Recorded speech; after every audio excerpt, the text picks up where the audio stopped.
Əhmədinəcad terror oldu dedi. Sonra da fikir etdilər. Özləri bu sözü atdılar ortaya. Özləri də demək olar ki, bunu nə edilər? Təksib elədilər. Amma yoxdur axı ortalıqda. Yox, məsələ o deyil ki, hamısı ortalıqda var, heç biri yoxdur ortalıqda. Çünki ortalıqda olarsa anında vuracaqdır. Bunlar hamısı gizləniblər. Amma ailəsinə, özünə, xanımına və 2 oğluna ateş açıldığı haqqında xəbərləri İranın bir neçə qaynağı yaydı. Yəni biz yaymadıq ki onu, biz adam bilə, niyə məhz onun adını çəkirdik ki? Səbəb yəni bunu İran qaynaqları özü yaydı. Niyə yaydı Eldar bəy? Baxın, qaynaqlar, rəsmi qaynaqlar heç biri yaymadılar. Qeyri-rəsmi qaynaqlardılar bunlar. Bizim necə mediamız vardı, medialarımızda olan dövlətimizin rəsmiliyi deyil ki, rəsmi dövlətimizin xəbərləri deyil. Ancaq orada da eyni bu şəraitdədir. Hər qüvvənin özünə görə mediası vardı və o medialar öz rollarını oynamaqdadılar.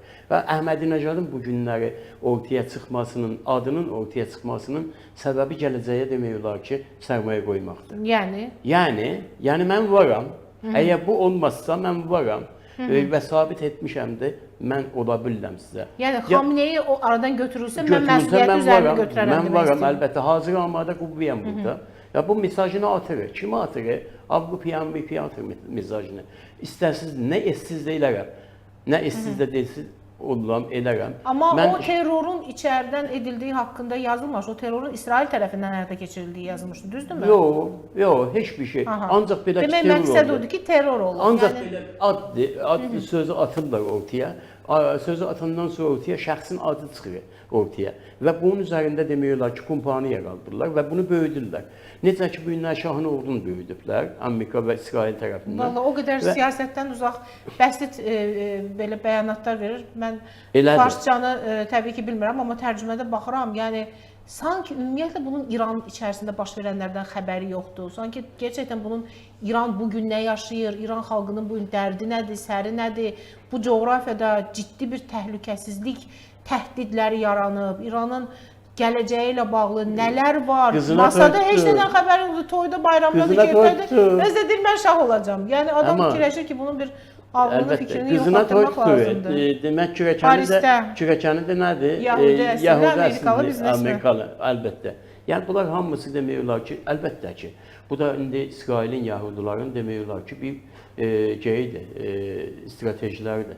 Keçmişdən də indiyənə qədər özəlliklə bu Xristiyan dünyasında familləşmə və siyasiləşmə və birləşmə əsasları, yəni bu normal bir şeydir. Yahudilərdə bu çox vardı. Və bu da tutub indi bu işi görübdür. Bu işi görübdür görməyini. Baxın, təsəvvür edin. Digər tərəfdən isə Həsən Ruhanini indi çəkirlər önə. Həsən Ruhani kimdir? Həsən Ruhani mülayimdir, Həsən Ruhani müzakirə əhlidir, Həsən Ruhani güclüdür, Həsən Ruhani demək ki, Xameneyinin yerini ala bilər, qoya bilər, onunki eləyə bilər. Həsən Ruhani eləyə bilər, Mütəbanın qabağında dayansın. Həsən Ruhani eləyə bilər, sipahın içində müəyyən dərəcə özünə güc eləsin, yıxsın.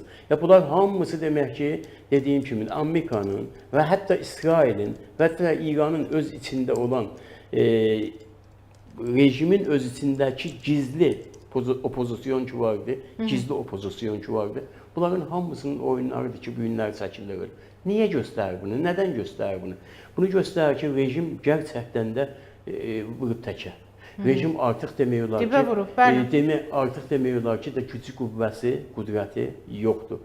Mən bura gəlmədən öncə demək ki, Türkiyəni bir vərəqladım. Türkiyədə adı, unutdum adını, bir tanınmış geydir. Bizim Soytürk adında belə mühəqqqiq, ya belə deyək ki, araşdırıcıdır.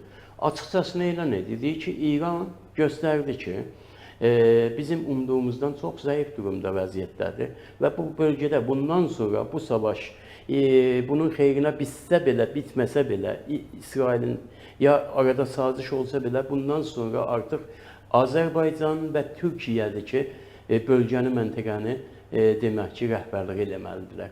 Və bunu bilməlidirlər ki, Güney tərəfi, əlbəttə, Güneyin demək olar ki, bundan sonraki durumunu, vəziyyətini başqa türlü ələ almamız lazımdır. Çünki bu günə qədər yanlış ələ almışıq.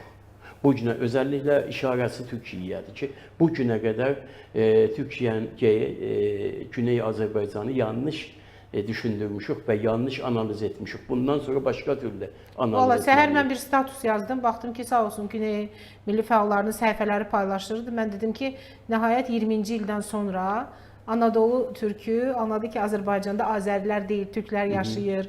Bu coğrafiyaya indi bütöv baxmağın zamanı gəlib çatıb. Yəni Can Azərbaycan dediklərini burada olanı 3-3də birindən də azdır. Yəni bizim o 50 milyonluq coğrafiyaya tam baxmaq, bütöv baxmaq lazımdır. Yəni ikiyə bölünmüş bir yurdumuzun yarısı Bakıdadsa, yarısı da İranda Təbriz mərkəzlidir. Yəni Ankara artıq bütün Anadolu coğrafiyası, türk insanı bunları anlamalıdır, siyasətə gətirmək. Bəzən məsələn Türkiyədə mənə deyirlər ki, Hayko, siz bilirsiniz, sən İranda 3-4 milyon türk yaşayır. Deyirəm, qardaş, siz onu niyə 10 dəfə kiçildirsiniz?